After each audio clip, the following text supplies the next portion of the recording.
defee laata weeru koor bi bu juróom-ñetti waxtu yu jotee waaye ginnaaw weeru koor bi ñu aj time bi yóbbu ko ba fukki waxtu maanaam 10 PM ngir rek ndax Eyeafrica ci yéen a ko tax a jóg moo tax dafay xool luy soxal seen mbir su ko defee rek ñu koy mën di def ak yéen su ko defee itam nag dañuy wax rek inna lillahi wa inna ilayhi raji'un di jaalewaat suñu bopp di jaalewaat Gambien si yëpp ndax tamit ni ki ñu leen ko waxee rek ñàkk nañ koo xam ne suñu yàlla ñun ñëpp ndax suñu CEO moo la waay juróom bu jigéen wàññeeku démb ci alxamis ji di ko ñaan yàlla xaare ko àjjana ak képp koo xam ne fekk na ko fa ni ñu defee programme yi sax ñu ngi koy def ak tiis waaye itam nii la mel nii la demee fii rek pour wane professionnalisme bu nekk Eyeafrica TV di wane itam Eyeafrica TV yéen a ko moom kenn moomul Eyeafrica TV ku yéen di leen ko jaale yéen itam ndax gis nañ seen message yi seen réaction yëpp di ñaan rek ñaan yi ngeen def yëpp yàlla nangu ko yàlla xaare ko jannatul firdawsi insha allahu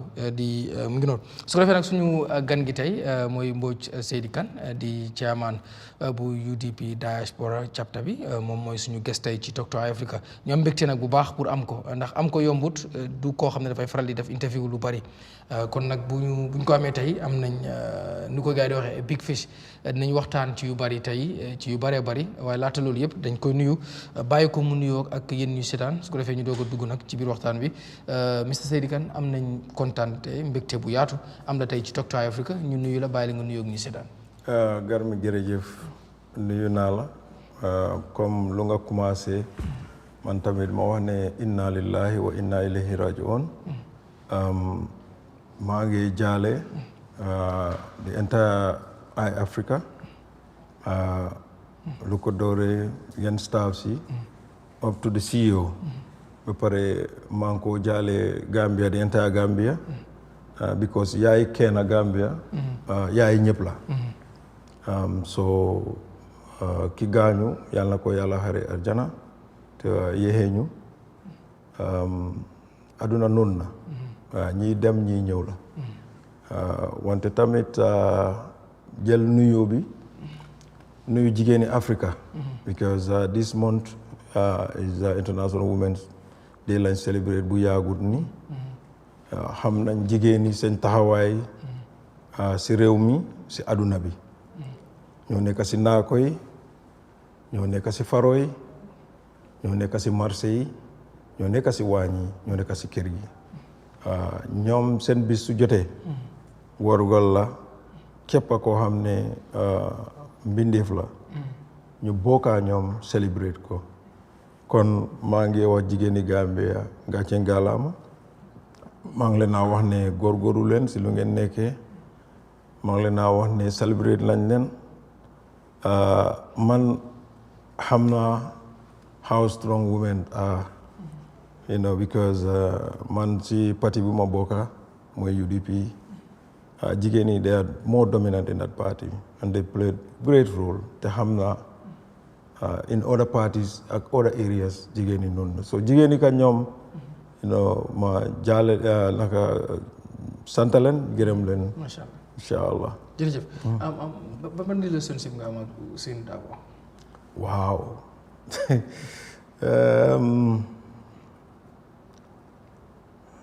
I just cannot explain to you, because Ousainou amuma doom like juruma wante is a father to me du tey commencé nañ fu sori tey daal mun naa wax ne man suma papa dundut suma papa gaañu na Ousainou has been a father to me. I learned a lot from him. Tey lu ma def si aduna anything lu ma def Ousainou has to be at the center of it. Noonu la ko yàlla bindee dëgg la politique moo ñu boole.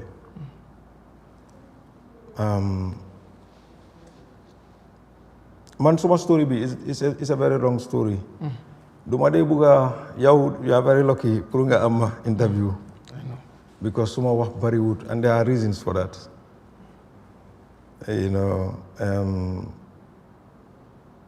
fuñ commencé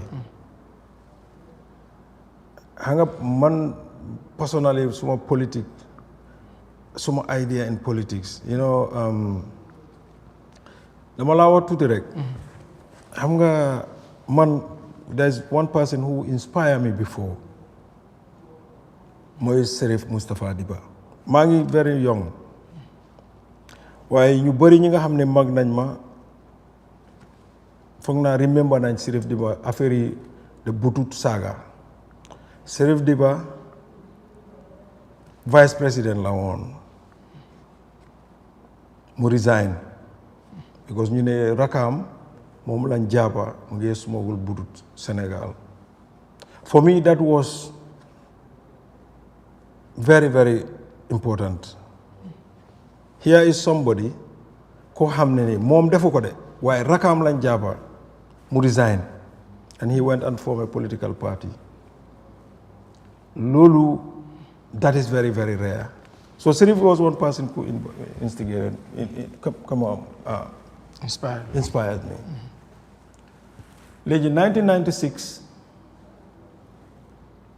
1994 bu coup d'état bi di xew man nekkuma fi woon maa ngi woon Sierra Leone because man most of my time I spent in Sierra Leone and that was time boobu noonu coup d'état bi in Sierra Leone was in a civil war most of my experience against military rule was from around that time then UDP formed Alhaji Ousainou ñëw like lu ñëpp xam mooy ne you know dañ ut kuy jiitu parti bi understand amuñ kenn ñu tànn ko for me that also was very very inspiring here is somebody ko xam na ni dëkk bi ñu ngi ut ku ñëw jiitu amuñ ko wante that time boobu noonu tamit that was a very very difficult time so koo xam na ni génn na ne dafa volunteer boobu noonu that inspires me a lot and loolu moo ma motivate you know pour ne you know what if this man can sacrifice his life his family's life to stand for Gambia what can I do you know as the saying goes in America don't ask what your country can do for you but what can you do for your country ma ne man daal dama sacrifice suma life kii suy dee man maay njëkkaa dee that was how I get into UDP and the rest as they say is history wante man lu ma bokkee Ousainou ba léegi lu ma gis ci moom lu ma su ma ne Serif Diba inspire na ma I see 10 times more in Alhaji Ousainou so this is how I get more committed to him ma xam ne kii Gambia suñ ko jiitalee dina def loo xam ne ni that nobody expected I believe that then 1996 and I believe it today ne Ousainou Darboe is the man who can rescue this country suma relationship ba moom loolu la we just like a father and son mashallah father and son yeah the Trivergent Accord what is your take on that jur na coow but gis nañ comme opposition bi ñu bëri wax nañ ci ne dina tax ngeen mën a wokk on harmony doo leen xasante doo leen nangam yow what is your take on that because am na ñeneen ñu ko jàppee ñoom I understand their position you know wante UDP always and this is very very important we've been a peaceful party even though there are people ñoo xam ne they always try you know pour taxa ñu ne UDP were violent and stuff like that so I think it doesn't matter where that come from suñ ne you know peace maintained within families within ñun dëkk bi ñun ñëpp a ko moom anything loo xam ne ni mun naa indi fitna foog naa every good citizen da nga war a daw loolu so pour man I don't have any problem with it. No. Okay. Some of your party supporters ñoom dañ condemn wala they don't welcome like comme UDP form a coalition with UMC. What is your stand as an executive member? What is your stand on that? Comme am na ñu génn sax maybe sax duñ executive members but like xam nañ leen ne si UDP lañ bokk ñu doon waaw ven seen frustration ci lu jëm si situation because ñoom Tripartite Accord bi dañ jàpp ne mun naa lead UDP coalition with UMC. No, but that does not mean Tripartite Accord. There is nowhere where it says it's coalition. That is one thing. Now, my opinion on a coalition with UMC, Lulu is going to be an executive decision. To Lulu, I don't think it's right for my voice Lulu out fee. You know, when we reach to that stage, my opinion, I will state it where it's necessary, where I should. And that I think should be in the National Executive of the United Democratic Party. Okay, but ndax tamit si décision yooyu noonu yoo xam ne yéen executive yéen a koy def ok du décision yooyu ni wax outside wala public pour nit ñi dégg ko but ndax di ngeen ci dee bàyyi xel tamit militants yi ñoom it seen concern ndax doo leen toog ne ñii wax nañ lii wax leen ndax boo leen def loolu di toog di waxtaan yooyu noonu doo leen ko dee bàyyi xel. No, dañ ko dee bàyyi because xam nga UDP is not a dictatorship. Every single person's in United Democratic Party's voice matters. And that is why UDP is different from any political party. This is what people need to understand. UDP is funded by the members of the United Democratic Party. Understand? Nekune bena nit mo di dugal posam halis jeni dugal. So people own the United Democratic Party. They take ownership of the UDP. You know, just these days I posted, something on social media. A group of people from North Bank new form alliance. You send group, this is what and what, this and this. And they don't ask anything from the party. Those kind of people, you just party. They have every right to voice it out. And party bitamit amna every right to déglu len. Lolu moy njit ak ñim jité. UDP lolu moy, that is why our party is different from a lot of political work. So if militants, party members have any opinion on, they have every right to voice it. We never censor anybody on that. When you are doing it, do it with civility. That's the only thing. But also you have to realize you have leaders that you elect. You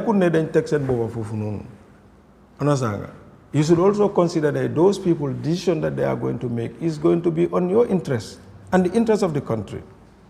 UDP have never taken any decision about how many is on individual basis. Never. I have been in this party for 30 years this year. And every step of the way, America, no. Even we were 2004 in America. Since Boba Belleji, every day I sleep, drink, eat, wake up UDP. So I know what every decision that is taken in the executive meeting. Then you're hulo fofu. Then I in the dara pabisa defa awa dara manako did it. That is how, because we want to make it better. Then ko jital why waxuñ ko ne. Yow ya mun yeb yow ya ñu mom no. Because we are all vying for the interest of UDP and the country. So when supporters have that kind of idea, opinion, we listen. We listen to it. Yeah, you have been here for almost a month. Nan nga gisee political atmosphere bi ndax UDP am na chance in 2026. 100%. 100%. Just like I told you, I have been in this for a long time. I know the naysayers. Wow, lila. But if I tell you things are changed, this country, I think I had 3 or 4 meetings. Lately, I just wrap up a meeting with the student union, student wing of the UDP. I know the energy and the enthusiasm in them more than it was 2021. And the first group that I met today, the boys from Bakau, is a far higher than it was 2021. And I had another meeting with another elderly group. So it tells you the direction. We are in a very, very good direction. United Democratic is going to change this government this year. 2026, when they say December polls are closed, anything low dégg rek mooy going to be a UDP. Yeah. So ndax daa doon foog a replica of 2021 because 2021 doole tamit amoon na ba ñu bari moom am na a lot of political analysts ñoom dañu waxoon ne UDP dafa win that election because of seen campagne yi the crowd that you pulled out even seen closing day campagne bi boobu moom ñu bari dañu waxoon ne that's game over. Like yes because ngeen doon pulle waaye at the end of the day bi ñëwee ñu gis ñu ne ñi gagné ñi win naka la NPP with that margin. The NPP was declared a winner. Yes, you by the IEC. Yeah, by IEC. We know what happened. We know what happened, and we are going to make sure that doesn't happen anymore. I can assure you that. How? I'm not going to divulge those things to you. Lolo duma la ko wax. So what happened? A lot of things happen from wrong registrations, illegal registrations over time. But a lot of manipulations happen. I'm not like I said, because Nino Dilal, we know them. Okay. So let those things stay. So registration attestation again alkalo attestation or chief attestation, like if you want to have another voter card wala nga bëgg renew your voter card in April gis nañ IEC release nañ lool ne by April registration will start again. So this attestation issue ñu bari dañ ko yàggoon wax ne alkali waruñoo amuñu right wala chiefs yi pour joxe attestation because ñu bari dañuy jàpp ne alkali wala chiefs yi most of them they are with the government and then si yooyu noonu dañ day jël attestation yi jox ko ñoo xam ne sax they are not eligible pour am Gambian voter card. So this issue tam génn na yow nan nga jëlee kii. I think this attestation issue is very wrong. Citizenship is very, very important pour citizen bu nekk nga garder ko. And this shouldn't have anything to do with politics. Man, I used to work, at the Gambian embassy in DC, right? And I come across a lot of issues affecting our Gambian citizens. There are them see immigration living in detention centers. Most of the people you see there, they have Gambian documents. They are not Gambians. And some of these people, they learn TA with drugs, guns, domestic violence. The last time I talked, they banned Gambia. And some of these, our government is responsible. So, political expediency, warutata, hamga ñu yaha dekabi. And I think this is the responsibility of everybody. Muy alkali, muy safe, muy immigration officer, muy yow individual bo xamné yow doomi Gambia nga. Do dem ci ben dëkk nga gis citizen ci di jaay sen difin. Nekkul ne dañ bañ dëkk. Man citizen la in another country. Panasanga, suma doom yaangi yenen country. They gave us, but there is a right way to do that. You don't just go and sell people's papers to people. Lolo lumo wone problem yi nga gis ni yep lolo la people come from different countries ñew fi jël suñ kayit dem ne dañoo dem Europe suñ démé Europe ñu jappalé na drogue ñu ne Gambian ñu put sanction innocent Gambian yi nga xamné dañ bëgg travel mu ñew travel countries yoyu because ñu ne Gambian si ñoo bari sen crime rate dafa bari ana sanga so I think politique waruta tax ñu yaxa dëkk bi. All right. So this time, see all registration UDP mba dina def efforts because of ñu bari ñu wax ne bo leen waxee ne there is a lot of irregularities during that election starting from the registration ñu bari ñu jàpp ne registration bu jeexee each party am na right wala sax even a concerned citizen am na right bu gisee wala mu suspect any irregularities si loolu mu yóbbu ko ci within that period waaw so ñu bari leen doon accuse ne waaye UDP bu ñu waxee ne lii am na lu xanaa xamuñ ko woon before lu tax di lañu woon di necessary step pour def loolu so but this time foog naa ne di ngeen pare. Yeah, like I said, there are a lot of measures they are already in place. There are a lot of measures they are already in place. And I think NPP know we are very, very serious. This year is going to be different. Manmala Olulu. You can write it down. Yeah, you can write it down. Probably soon we need victory. Yeah. All right. It's going to be different. As UDP chairman for the Diaspora chapter, naka seen base bi foofu ci diaspora bi it is as strong as ever because am na ñu bëri ñu jàpp ne léegi gars yi ngay génn ci diaspora bi so nu mu demee. So let me tell you this thing. Okay. Gis nga UDP diaspora. UDP in general ñi they underestimate UDP. Man, this is not my first rodeo. No. I started with Adama Barrow. Adama Barrow moo njëkkoon a tas UDP diaspora. te ñu fa nekkoon ñoom Alkali Conte was the chairperson of UDP diaspora. Man maa acting chairperson, man maa deputy am bi. They try everything. You have Alkali Conte, you have ñoom Fabou Sané, you have Lamin Tunkara. I can name them. They all left. Wante loolu moo tax ñu gën a strong. Because the reason why they left is not a genuine reason. So man ragaluma. The people ñi nga xam ne bàyyi nañ UDP diaspora. Xam naa leen, I've worked with them, and I thank them for their service to the UDP. You know, and I don't have anything against anybody. Te duma wax dara against anybody. They can go out and say anything. You know, gis naa kenn koo xam ne ni génn na wax na lu bari about UDP. I was very, very disappointed because man, dama nekk koo xam ne I respect everybody. Everybody, especially doomi UDP. So politique waruta tax yéen yi nga def ko. But you know, ñu génn I thank them. But the UDP base is very, very strong. It's very, very strong in the diaspora. Because xam nga soo nekkee si nit ñi, we are not forcing anybody to join us. And we are not enticing anybody pour nga join ñu. UDP, the love for UDP is generic.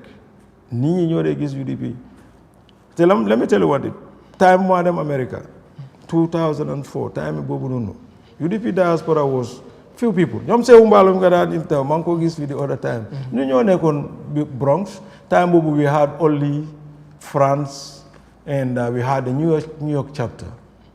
Angleterre sax amutoon ñoo establish Angleterre wante there was a time right suñ callee meeting pour nga am 10 nit sax problème la wala yàlla def léegi we have chapters all over the world. You know, loolu can anybody kuy sampa chap branch in the diaspora fu mu nekk da ngaa replicate. You are trying to copy UDP. So ñu ragaluñ te you know it's genuine. Nekkoon ne you know Ousainou daaw moo leen wax ne suñu winee dama laa def lii. No, nobody. You know, and most of the people that's what they do. Dama laa def minister, dama laa def lii. We don't operate that way. It's natural. Okay. So bi am naa dañuy wax ne okay. Every UDP bu ñëw dinañ la ko laaj but of course because of he was not an ordinary member bu mu nekkee UDP mooy Talib bi mu génnee comme just lan nga feel comme nga ñu ne Talib léegi has left UDP lan nga feel as UDP not chairman or any other portfolio within UDP but just as a member. am nga si man affaire yi you know Talib I don't want to dwell in it, not because, you know, dama ko help or anything. Understand? When dama foog ne UDP ñoom they have taken a decision. Ne Ousainou Darboe mooy seen candidate. Understand? And that should be our focus. Understand? You know, xam nga politique nii la. Nit dafa ñëw nit dafa dem. So nit yi demee I value your opinion. Understand? I value your opinion. You know, it was, I'm not surprised by it. I was a little bit surprised. But that is it. No, aduna non na mel. Ñun taago nañ ñoo xam ne nii man Wajuwara, I was very, very close to Wajuwara. I was very, very close to Wajuwara.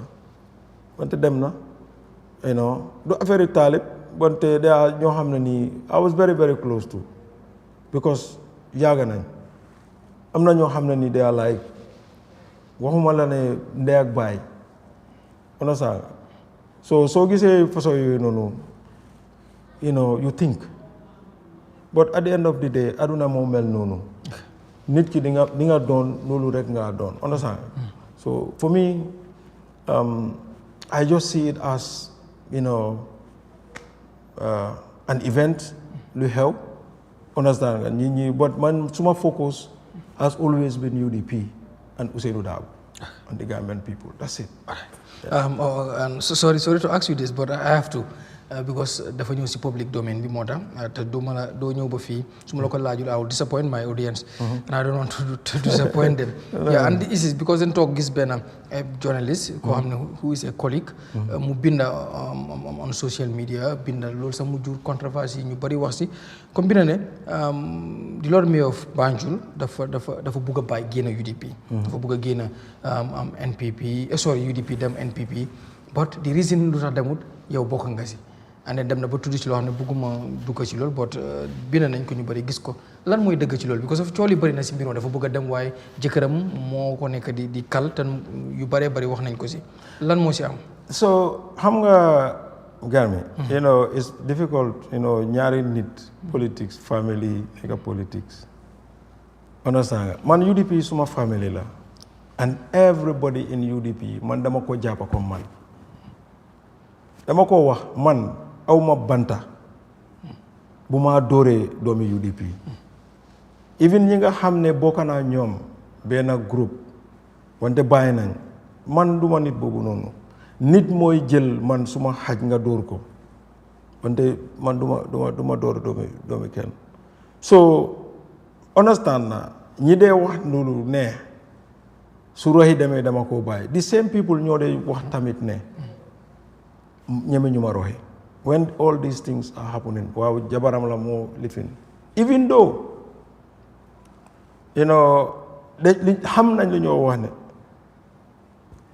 wante sant naa yàlla xam nga lu ma sant lu tax ma sant yàlla dafa mel ni ne su ma jabar def ma digal understand nga nekku ne def ma ragal wante def ma digal because yow the same people ñuy wax ne su demee jëkkëram dina ko fase jëkkëram la ragal the same people again ñoo daan wax ne waaw Mbodge soo gisee muy lifin nii jabaram la ma I heard a lot of things wante man kilifa la waxuma kilifa wante man leader la loolu moo tax all these things bi moo xew kenn dégguma ma wax dara kenn dégguma because man dama war a jagar understand I heard a lot of things yoo xam ne ni I know for certain people dina leen yëngal wante man I learn a lot from Alhaji Ousainou Darboe lu ma jàng si moom mooy muñ si moom laa ko jàngee Rohey xam nga nit ñi nekkuñ benn understand jigéen ak góor du benn understand and some of the things that were coming at her ñi dafa jógee su ñoo xam ne nii like I said these are some very very very close people of mine wante man xam naa the reason why they doing it mooy saaga yi xas yi wante man xam naa the reason they doing it what they xamuñ ne they were doing the wrong thing because man sama orne ngir bugga leadership parti boo xam ne yéen ñëpp a ko moom loolu warut a jar ñiir ak ŋaaro man dama foog ne UDP ñun ñëpp benn la ñun ñëpp man loolu laa foog I treated everybody in that party as myself so man especially Alhaji Ousainou Darboe yu bari laa dégga people said a lot of things man is very very innocent wante dama foogul ne leadership for everybody is entitled to leadership mun ngaa bugga man mun naa bugga wante let's do it in the right way waru ñoo nekka di saagante waru ñoo nekka di tuumalante waru ñoo nekka di lifin especially ñoo nga xam ne man dinaa rus ma wala yow Garmi ma wala lu bon ëllëg ma tasee yow dama gënal like I take myself out du ma def loolu wante it happen wante Rohey du dem anywhere Rohey doomi Alhaji Ousainou Darboe la this is what people don't understand they don't understand xamuñ Rohey they don't know her even without me Rohey nit koo xam ne la góor la yes she felt angry, she felt offended. One day later, me out of the equation. Rohey góor la du or Alaaji Ousainou Darboe non so kon nooy def ñu toog ok comme yi nga wax ni yëpp ku ko dégg xëy na tey yow mi nga xam ne da nga duñu wax ne Rohey miin nga ko la nangam waaye yow yaay borom këram te luy gars yi di wax loo xam-xam ma sàmba gën la xam boppam ñu bari toog nañ gis ko ci seen campagne bu passé gis ñu Rohey Lowe meeting bi ñu def Banjul gis ñu ko fa yu bari gis ñu yow waxuma la sax ngeen bokk nekk parti bi bot nga nekk borom këram nan nga nooy fiil wax ci bari ñu bari di ko laaj waaye su Rohey ñi naan dem na fii dafa bëgg a dem nangam lan moo ci xam na yu bari yoo xam ne xëy na yow mën nga ko leeral nit ñi mun a xëy na ñu xam nga politique dañu war a bàyyi xel dañu war man boo naa la man am na ñoo xam ne nii ñoo bokkoon UDP ñoo tax ñu xaajaaloo Adama Barrow understand nga most of those people but still ñoom suñu ma soolee man dama leen a libi politique warut a jar loolu ba pare Rohey position am as the mayor of Banjul understand nga foog nga ne waxuma la every I'm not trying to hold brief for her wante dafa war a am interaction ak government bi because she is this mayor of the city loolu benn la number two time boobu nga wax Rohey for the past almost bi mu re-elected nii Rohey toog man léegi man dama de laaj ko sa boo soo ko laaj na la ko daf dee jël 1 week man pour am Rohey it's difficult even though communication is even because she is very Rohey is a very passionate person. I'm trying to praise her here. She's very passionate at what she does. Politics bi boppam la nekk. So Rohey is always running. su ñëwee fii time bi rek laa gis man bi ma see Rohey ba saa si yàlla tey. This is the only time man must spend ak Rohey 1 month together. Dama dee ñëw fii holidays. su ma spendee 2 days a moom 3 days dem na dem 1 week balaa mooy léegi damaa ñëw fii I think léegi dama lu ma spend a moom du more than 1 week for the entire period of the month understand nga so I know nit ñi will have and rightly so because soo bokkee si mbootaay duñ la dee gis xam nga nit ñi when I know luy fuel loolu because of the speculation ne waaw dafa dem NPP te ñuy wax loolu man xam naa seen reason loolu lañ bugga yoo xam nañ ne su demee luñ bugga dañ koo am understand nga so that is it they will throw anything at you politique bi moo mel noonu but there is nothing to it comme lu ma la ko waxee Rohey Ousainou Darboe papaam la te du ko or du orkat de. ok am génnaguma fa de xam naa dig na waaw te génnaguma fa. ting mooy am na sax ñu doon accuse ne ok he is not protecting Rohey because of Rohey dañ ko dee insult ci biir parti bi nangam doo mos a gis jëkkëram mu génn mu condemn wala nangam lu xew. xam nga comme lu ma la ko waxee man am a leader in UDP understand nga am a leader in UDP. te ku saaga Rohey nekkul ne Rohey rek lañ saaga ku saaga Rohey man lañ saaga ku saaga yaayam suma yaay la saaga understand nga so ñu def loolu they just probably they don't think about it because it's not only Rohey understand nga but lu ma la ko waxee man nekkul xam nga yow yaa ngi call ne man I am UDP Diaspora chairperson I am the senior administrative secretary for external affairs for UDP. So I'm a senior member of UDP. am na yoo xam ne nii man su ma ko gisee dama ko war a fay understand nga and ñuy def loolu they wanted a reaction from me understand so man I don't want to give you that audience du ma la jox attention boobu noonu ba pare man fu ma jàngee fu rëy laa jànga mooy si loxo Alaaji Ousainou Darboe understand nga so loo ma sànni dinaa ko jël dinaa am time bu ma laa tontu wante nekkul ne I will answer you, I will respond to you at my time, choose the time that I choose to do it. Nekkul ne dama ko def rek yow dang ma no, you can do whatever. Du bari laa dégga not only Rohey comme lu ma la ko waxee ku saaga Rohey man la saaga ku saaga ndeyam su ma yaay nga lañ saaga. You know, the sad thing is come like lu ma la ko waxee it comes from ñoo xam ne these are my trusted people, trusted friends, trusted ñi ma jàpp as family. These are the people who are doing this just to satisfy a belief or a narrative. You know, it's very, very sad. Suma ko halate, you know, the ma lifin because man dama nekk nit ko xam ne nii man suma la xamee xam naa la man nii laa mel. I don't have many friends because dama bañ pour ma def la loo xam ne nii ëllëg nga ne Mbodge moo ma def lii. I'm very, very careful with my relations. So they can do what they want. Rohey, you know, Rohey hamna. You know, whether I protect her or not. So feke ne dama ko protect tamit.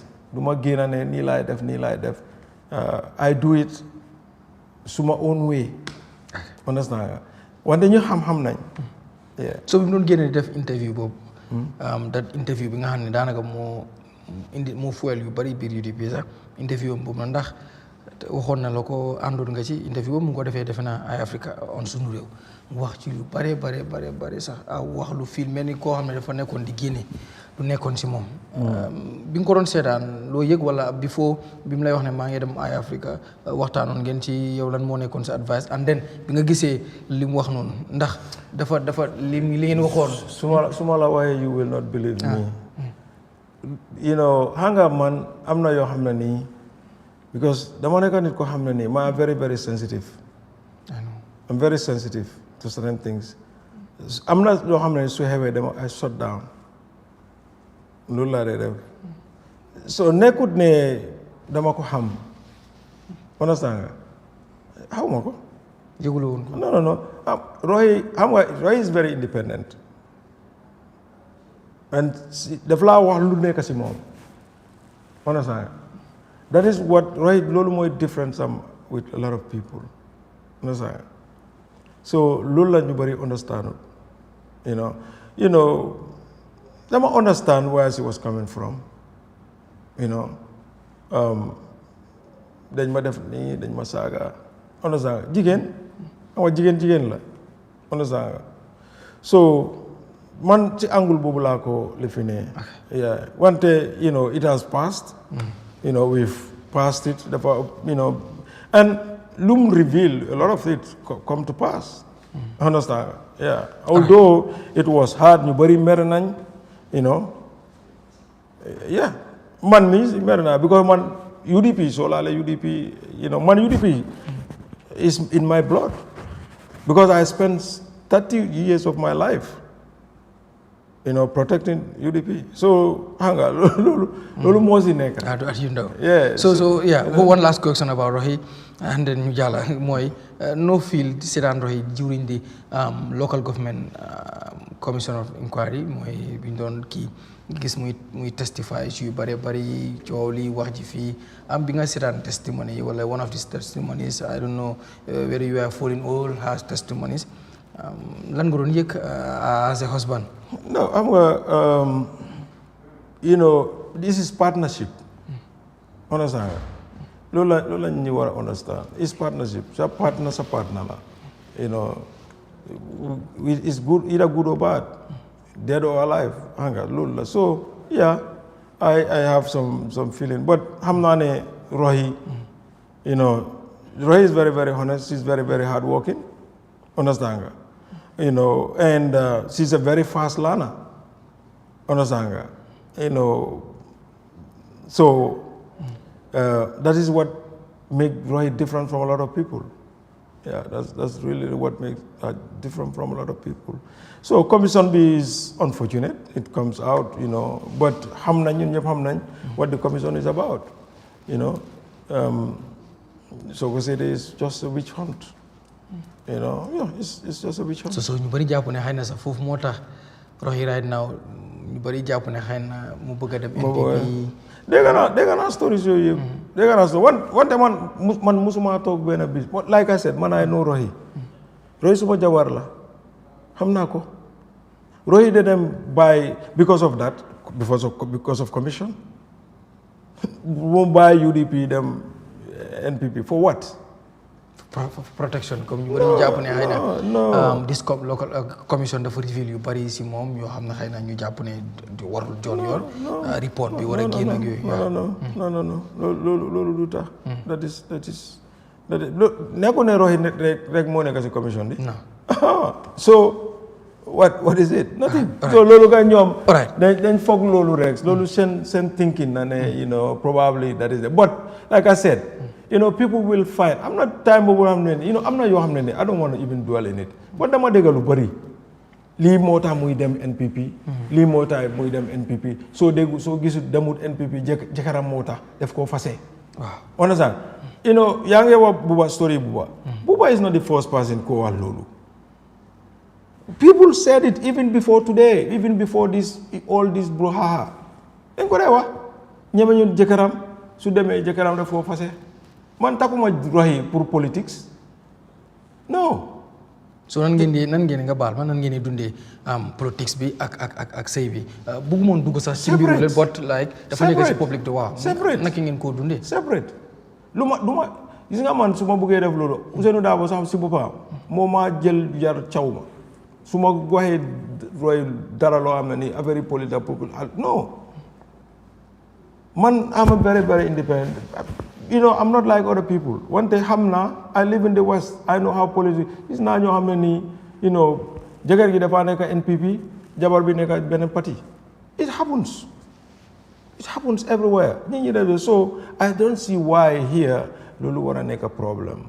But imagination la. And li comme lu mala ko waxe, all this comes from somewhere and it's for a purpose. Dem nañ be wane Rohey dafa buga neka flag bearer UDP. Musulo dégg loolu. alors que wax nañ ko. thank you.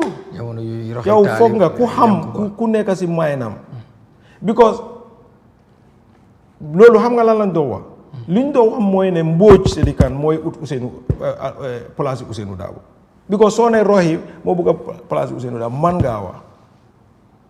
but loolu tamit man I know what that was meant for. so these things are no surprise to me. Nekkut ne loo xam ne ni surprise naa ci. No. Politics la. And people will do politics for their interests. Understand?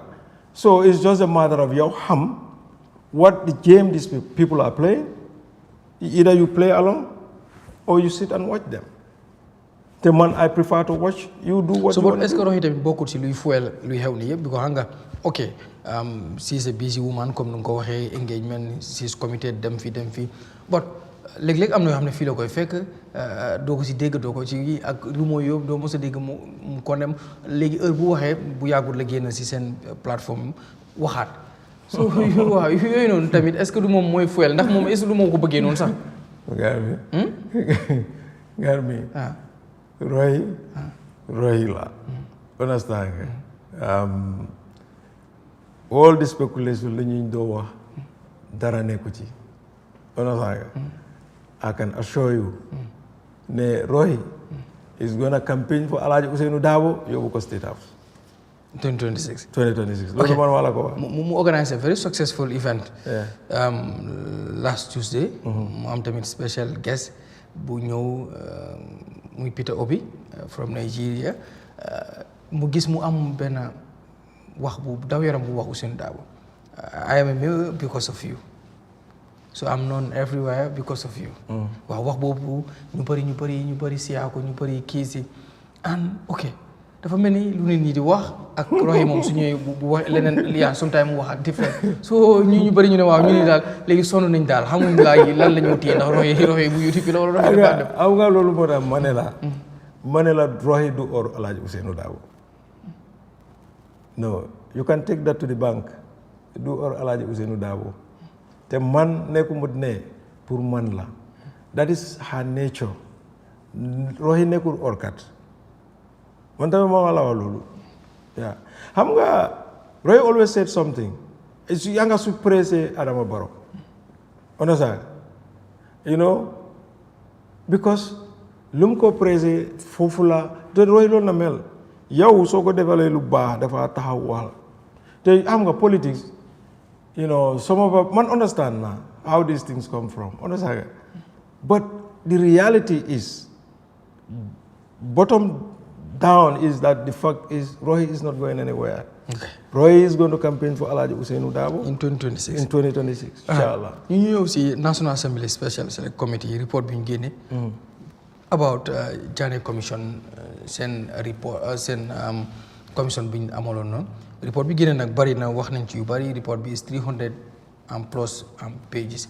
It's not easy to digest wala pour to read yeah but just like quickly laal ci tuuti rek li ci dem ñëw na yëpp ak lu ñoo dibéer yëpp mooy li ñu wax ne courant is incompetent léegi nag nit ñaa ngi ñëw ok inefficient incompetent nangam ku nekk di laal fii wax fële nangam bi nga déggee coolo yëpp bi ko am na ñu bëri ñu defen ne courant train fii how many people ku mel noonu nan la moo incompetent am ñu wax tamit ne liñ gis ak lu xew ak yooyu noonu yëpp so yow bu fekkee ne gis nga lool wala yaa ngi ko dégg yow lan mooy sa teg you know it all boils down to one thing it's all politics courant ku gis courant ñii wax loolu courant mu ne laa jàngal Keba la moo mënul taxaw National Assembly di wax loolu courant mun na koo jàngal understand but you know when you look at this thing it all boils down to one thing you know man dama kontaan in many it shows the incompetence of Adama Barrow ak corruption am bi ba pare su ma kontaante mooy ne UDP we've been vindicated because ñu bëri bi comme affaire commission bi commencé a lot of people were thinking ne Ousainou Darboe ak ñoom Amadou Sané that's what everybody was even Kurang mu nga xam ne he is with you today Kurang time mu raw if you want to know the missing billion acts UDP and NPP a lot of people noonu lañ foofu sant yàlla but this tells you the caliber of people ñun lu ñu xam si UDP Ousainou Darboe is one of the most honest politicians in this country man maa la wax loolu and I know gum naa ne everybody ku xam Ousainou Darboe xam na loolu dañoo bañ rek nekk na vice président nekk na foreign minister ba saa si yàlla tey kenn musulaa wax ne Ousainou Darboe dafa jël butut loolu lan la firndeel so if you are in serious countries if you are looking for a leader then ko façon yooyu noonu ngaa dem grab rek nga ñëw ko teg ko ne ko nekkal président unfortunately Gambia that is not the case we have this crab mentality in the barrel man duma egg yow doo egg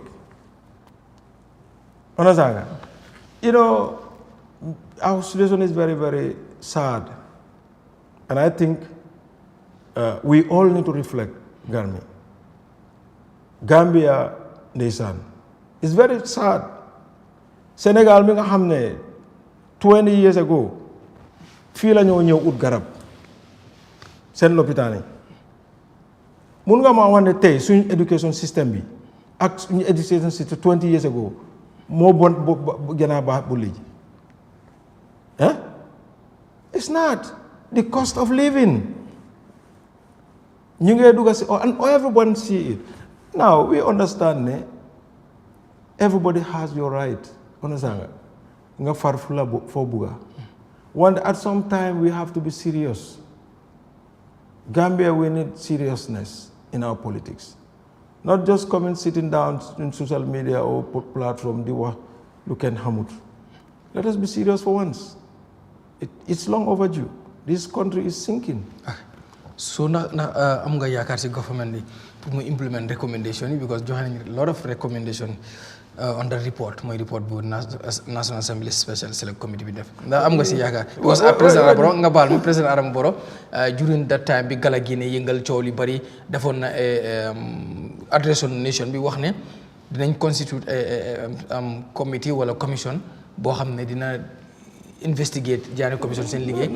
and then benn dara duñ ko ci bàyyi lépp loo xam ne recommendation la dinañ ko implement so ndax yow am nga si yaakaar yow answer nga sa question sa bopp because the point is nothing good comes out of that guy Adama Barrow na implement li fi recommendations yi or it's not going to happen how many commissions lañ fi set since Adama ñëwee power to ba léegi seetal commission bi ñoo wax sax jaane commission boobu noonu du moom mooy indi commission bi seetal look at the mess they did in that commission.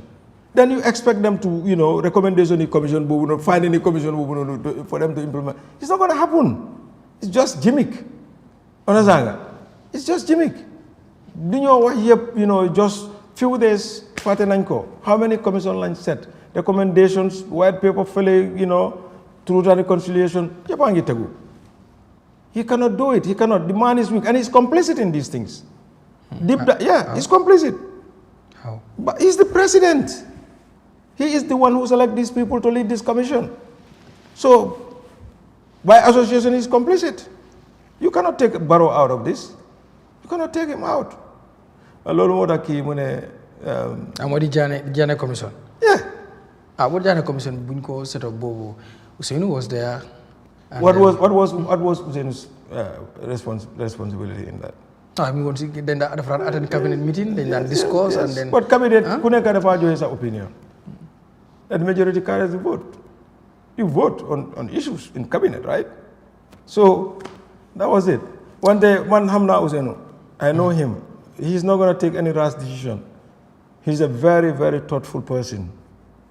Lately, the Madiga, old stories, probably more definitely, Ousainou is not like that. More than one is about accused first time President Barrow as UDP government, but nobody the one is UDP is tested in 2017. No, that was not the UDP government. So I say Ousainou Gena, UDP Gena government because they did not agree with the way Barrow was doing things. No matter. That is the only thing. Let me tell you this, Garmi. Hamga, if we are truthful, these realities are out there for everybody to see. If really, Ousainou is a corrupt person, he would have stayed in this government. He would have stayed. Amadou Sane would have stayed. All these ministers, ambassadors would have stayed. Yeah. But the reality is that these people, ak Barrow buge yobu rewmi ak ñom liñ buge is completely different. And I think this should, in serious countries, serious countries, this is what people look at individuals. Not because they are bugut. And like I said, ask anybody. Ku talk through lu tax nga bañ Ousainou Darboe dañ la wone waaw dafa màgget ma gis ñoo xam ne ni léegi bi ñoo wane is unelectable. Who is electable? Who is? Because you know them election 5 times and he don't win. It doesn't. Who wins? Kan moo win? ñoom ñu wax loolu. Who was their candidate? Who win? Any opposition? Any opposition? Kan moo win fi? Nobody. Sorry to say, I have great respect for all these politicians, but let them come out and tell me who win. Kan moo win fi? Ken. Dama gis ñoo xam ne ni they were here mënuñoo am 30,000 votes, 35,000 votes, and these are the people ñu la champion ne. These are the biggest politics. It shows the hypocrisy in us as a society. Then you have, look, get me some of these things. I think Gambians need to wake up. Let us stop this crab mentality. Manduma egg, yow do egg. Suñ defee loolu dëkk bi mooy sink. And that is what is playing out. Look, we don't rule, ñun bañuñ. You can have all kind of political parties. That is democracy. That's what democracy entails. But for God's sake, let us be serious now, my friend. We know what our chances are. Let us not just try to, bury our heads in the sand. Every day, every election cycle. So, what is your assessment of President Barrow's government? Zero. Zero. This rural electrification. These things are very, very good. They are very, very good. One day, ask the common man on the street. Just ask the common man on the street how life is. That is the basic question. You can make roads are good, they lead us to places. One day, yon bi sula yobu si lopitan bi. Lopitan bi nga dem si lopitan bi amulo faj. Understand? Yon bi lead to a school. school boobu noonu amul dara loo xam ne mun ngaa jàng foofu lu la benefit. So you ask yourself, where are your priorities? Where does your priorities lies? Xam nga leadership da nga war a am priorities. Understand? Da nga war a assess. You have a vision. Adama Barrow soo ko laajee amul vision. No, he has no vision. Barrow amul vision. No, pour sampa tali, they are, like I said, they are very, very good. They are good. But I think they are national priorities. You have many. You can do. You can, run and queue at the same time. Understand? But yeah, also, and so say that the point is, most of these road constructions, this is the easy way where they get their money, their kickbacks. Lolu mota. That is the only thing. Go take big loans, dema sampa yon. Sunne 50 million la, you pocket 20 million or and spend the 30 million. So how is it? What does that benefit the ordinary people? So Barrow bim toge So you're zero ngoko. Barrow performance. Barrow is the most incompetent person I've ever seen. The most incompetent president I've ever seen. No, seriously. No. I know this guy. Man talk na Barrow wana mako. Talk na mom. Mom si boba wana mane mune homa dara singur. And that is why maybe when he was starting, maybe he was new. Even now. Like President Barrow, experience. Even now. Est-ce que l'autre time what est UDP the lost election so they make President Barrow like come 2021 come underrate len ko manam xewu len ko. No, it's not ne dañ ko underrate. Am nga ku buga nguur, you value everybody's this thing. It's not Luma wax moy his leadership. Okay. Leadership because dafa buga talk mom mu ngi amé xaliss so we xamna ne dina def everything. Xamna lolu. So we are not going to underestimate him on that. Hamna. Luma moy nguram. Okay. Government have to have a vision. Understand? Lila buga yobu dekabi. In 10 years, dama buga this number of students graduate from university. By that time, this is the number of jobs mom lay prepare. So ko defé suñu wacce rek ñu am liggéey yoyu nonu. Understand? Infant mortality rate ni la nekke by this year ni na ko wara doge. Agriculture production ni la nekke by 10-20 years fi la ko buga yobu. Understand? You work towards those kind of goals. Deka bi muna living. When the society fee every sector of Borgis, every sector in this country is not working. That's my problem. You can say, the general Johnny, Akun. Ferry bu bes bi accident. Ferry bu bes bi. Well, that's fine. That's long overdue. Some of these things, these are requirements. You have one of your talks at the one ferry bu bes egana. Because this is long overdue. Understand? It's a basic necessity. Lolu waruta jël even 1 month or 2 months for in the ferry fee. But how many years it took for that ferry to be? People's lives were always put in danger, as well as that disaster was just waiting to happen in that sea. Yalla mo ñu dimbale. Anything could have happened within this time, this period. So these are not your how many. They are worth celebrating. In serious places, it's a necessity. This is something that we trust you to do it. Therefore, local. So gonna be you praise. We're not supposed to praise you on this. So the Separas survey indicates more the only credible part to remove the incumbent is a coalition. And even so yow ndax gëm nga lool? Well, that is their survey. That is their decision. Yeah. Man, luma olbe ol moyene. Gambia is a democratic society. Where everybody. So live in Munga Sambasa political party if you meet the requirements. And Yahya Jammeh, luta bokulo party A, luta bokulo party B. Because for example, PDOI, UDP, Mama Kande been here. Yahya Jammeh luta bokulo si ñooñu. so ñëwee léegi nga realize ne dëgga de foog parti yi yëpp nekk benn. That is welcome. That's a welcome news. That's a very welcome news. Wante democracy de, you cannot have it two ways. Democracy is numbers.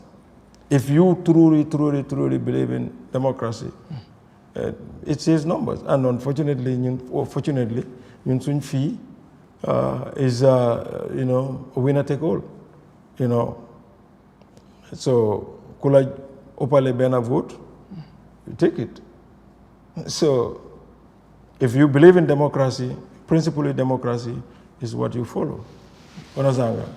Wante doo ne dama bugg a democracy ba pare man bugguma, but I don't believe in numbers. Yeah, so da nga bëgg a wax ne comme a coalition moom bu buggee am faaw ñu consider ne the one with the bigger numbers moom lañ war a jiital wala dañ ko war a teg ci ideas. bu am na ñuy wax ne non we are not looking for an anointment maanaam mbiru xalifa comme tey bu kii nekkee xalifa bu kii gaañu rek ñu ne ok automatically kii mooy ñoom seet nekkuñ di seet loolu lu ñëw seet mooy nañ négocier waxtaan ci mbiru idea xool nan la ñoo jiitee waaye bu ñu xool ne kii moo am ndombas am ñu jàpp ne a coalition even am Dr. Cissé who is not from the opposition wala moom mi ngi si ruling party moom lu mu wax mooy any coalition without UDP is already a failed coalition ak ñeneen ñoo xam ne ñoom loolu leen jàpp because of UDP have the numbers. So but ñu bëri wax ne tamit UDP wartu jël numbers yi rek ne ok we have the numbers so nii lay teg rek condition moom tamit dafa war a ubbeeku pour ñu gën a waxtaan. wante UDP dafa ubbeeku. UDP have always called for coalition. Garmi, it's time, just like I said, it's time, we stop, putting our head in the sand. If you truly believe in this country, su fekkee ne Gambia moo la ñor, just like you claim to, lii waruta nekk loo xam ne nii lu jafe la. If you believe in democracy, just like I said, democracy means numbers. Doo ma wax ne yow da nga bugg a democracy ba pare nga ne bugguloo numbers. Tell me, what do you want? If you want military rule, you go and be a military man and come do what you want to do. But you cannot tell me, you cannot have a cake and eat it at the same time.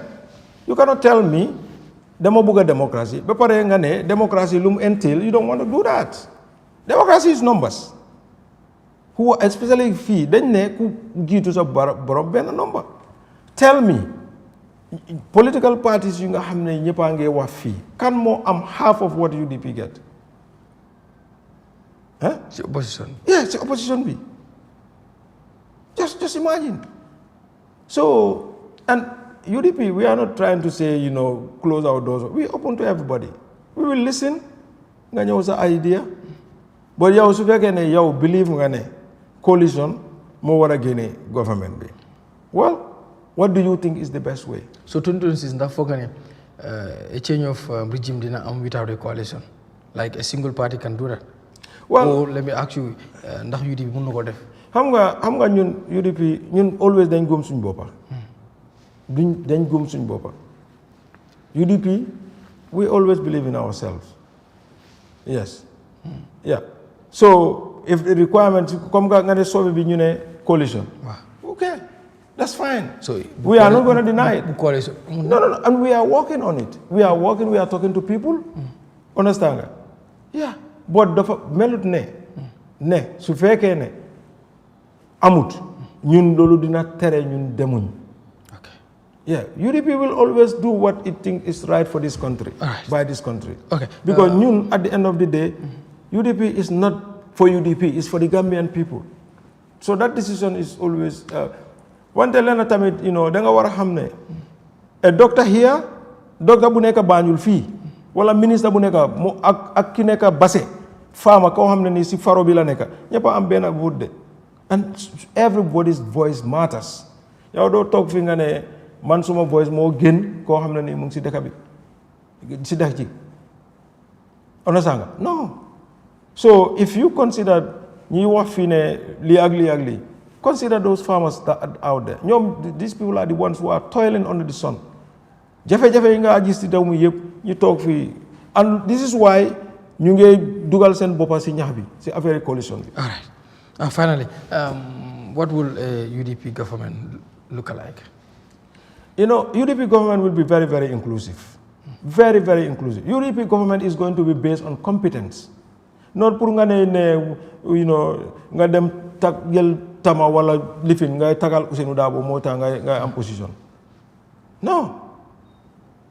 It's not going to be like that. This was the reason why even UDP ñu nekk ci government bi. Most of these UDP folks ñu jóg ne waaw amuñ liggéey ak yooyu noonu. Because dañ foog ne Ousainou def la na appoint just like willy-nilly. No. This man, he is very, very, very smart. No. Xam nga nit ki soo amee interest in dëkk bi, it's not personal. That's how this man is. Interest in dëkk bi is his number one priority. And that requires we all work together, make this country better. It doesn't matter. Man maa laa wali billahi wallahi su fekkee ne am na UDP government tey ñu gis ne Mama Kandeh moo mën a dawal agriculture even su fekkee ne foofu coalition Ousainou Darboe na ko dem jëli def ko si man maa la wal loolu yeah and dinaa la wax ñeneen ak ñeneen competent people. These are the people that we're going to look for. It's not going to be like because you look at the interest of the country. Understand? Yes, you look at the interest of the country.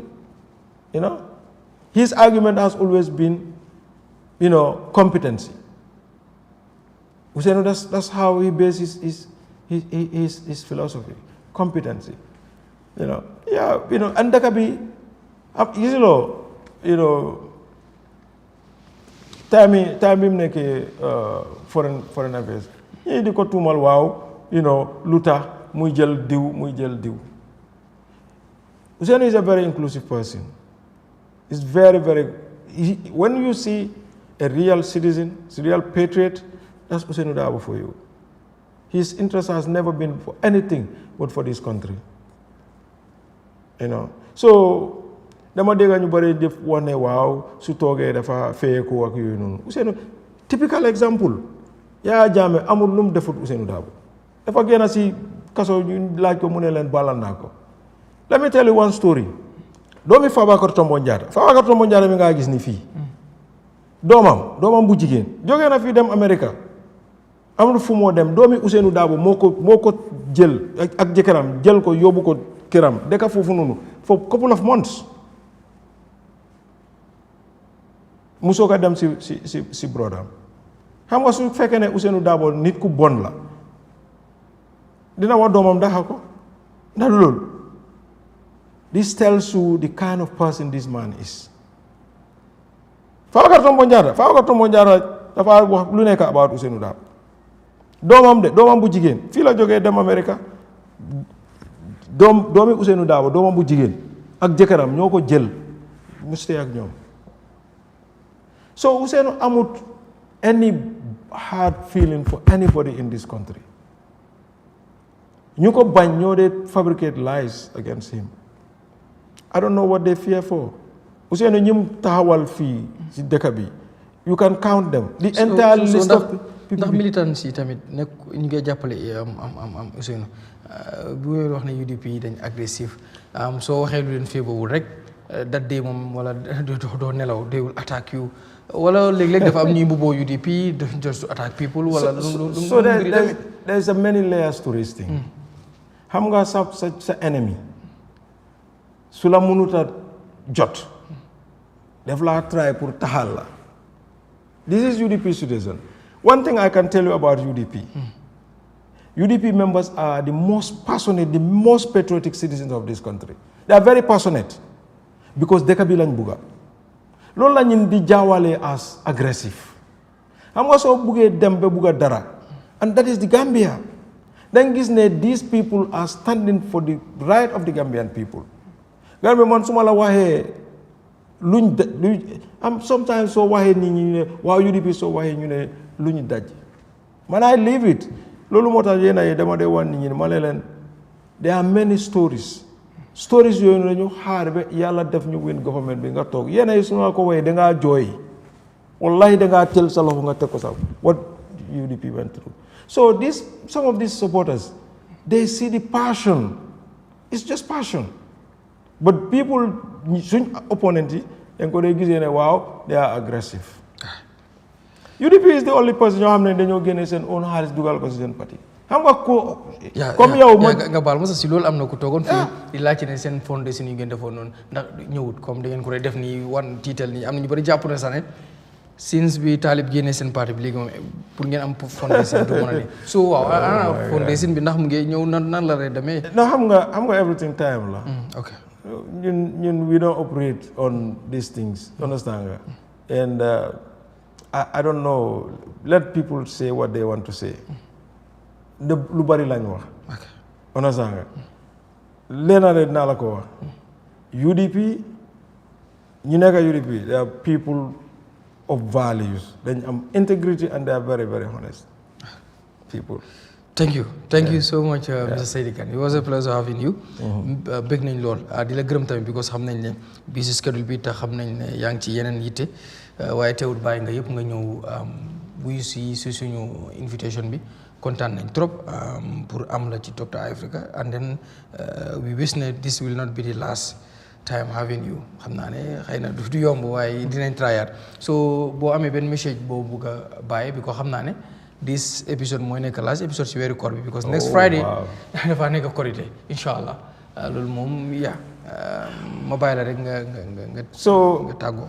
First of all gërëm la taa nga ba nga distract ma si suma affaire Rohey nga distract ma si suma diaspora people so shout out to my diaspora people. You know, jàmbaar lañ UDP diaspora you know UDP in general just like I said are the most patriotic citizens of this country out of belief and patriotism they take their hand and money di ko dugal si réew mi understand nga dama leen a gërëm bu baax a baax ba pare maa leen a wane you know ñu gën a takku you know this is a generational struggle you know soo gumee dara da ngaa def lu war let us foster the unity because man dama ko dee wax always UDP was built on two foundations sacrifice and unity lii moo tax UDP nekk fii up to this time sacrifice boobu noonu mooy ne you go extra mile you know to make sure you advocating for the interest of the party understand nga loolu lu war la pour ñun ñëpp soo nekkee doomi UDP we expect high the expectations are very very high because soo amee njiit boo xam ne ni comme like somebody like Ousainou the bar is very high waxuma ne ñun ñëpp ñu àgga foofu noonu wante soo amee njiit da nga ko war di toppa try to use the goodness his goodness ñoo xam ne ni the positive aspect of him try to learn those things understand nga maa ngi leen naa wane 2026 elections is just around the corner ñi nga xam ne amuñ voters card comme nga xam nañ ne baro duñu jox chance pour ñu vote outside if you have the funds jëndal sa ticket nga ñëw ñi nga xam ne tamit you know duñ mun a ñëw dem you can do one thing su fekkee ne mënuloo ñëw register ba pare ñëwaat li nga mun a def mooy nga xaar ba election time nga ñëw you know participate ci election bi loolu laa leen a ñaan ba pare the greater UDP let's move on loolu romba na understand nga UDP has always remained one family boobu noonu ñu maintain ko if we have issues let's discuss them you know let's not discuss our issues outside I have always tried to maintain that policy you know su ma déggee dara I go out you know and you know talk to you loolu laa bëgg ñëpp ñu d'accord si this country is at a crossroad comme lu ma ko dee waxee ñun ñoo ko war a génnee foofu noonu so maa ngi laa gërëm Yahya really really proud of the work that you are doing you are young but this is what we expected and this is what we fought for press freedom vibrant press I remember a few years ago during Jammeh's time it was really really tough and lii moo tax suma xalaatee gis some people commenting understand nga and we don't take pride in this because loolu mooy suñu wargal this is what UDP stood for to have press freedom to have freedom of expression freedom of speech this is what we want so su ma gisee yooyu the personification of that I feel so much happy I feel so happy. Thank you. We having young people like you. Keep it up. Easy would not. You will have bumps on the road. I know. But be you. If you are you, you will go far. Thank you. Yeah. Thank you. Thank you, Mr. Saidykhan. Thank you so much. Thank you. Di gërëm tamit yéen followers yi di leen gërëm bu baax gis nañ comments yi I wish we could read every comment but mooy loolu unfortunately mënuñ ko ba di leen gërëm bu baax a baax ci Talk to Africa yi na ko def nu mel di gërëm Hadija Si bu Séri Kanté di gërëm Aboubacar Manga xam nañ liggéey bi tey niñ ko defee waaye di leen wax rek Eyeafrica TV tamit nii la lay demee di leen gërëm bu baax di leen wax tamit ne dig leen daje beneen Friday beneen ajuma bu ci yàlla àndee xam naa ne next Friday moom maybe dañoo delluwaat to our normal time 8 PM ni ñu ko doon defee waaye ni ñu leen koy waxee rek incha allah dinañ continuer di def liggéey bi ngir yéen ndax pour yéen la tey itam incha allah ñun amuñ xarit si liggéey bi bu ñu toogee ak yow fii di moment nga toog fii fàtte nañ la so loolu moom mu ngi noonu di leen gërëm bu baax yéen ñëpp dig leen daje àjjuma bële di ñëw bu ci yàlla andee bokki jërë ngeen jëf ñu fanaan jàmm.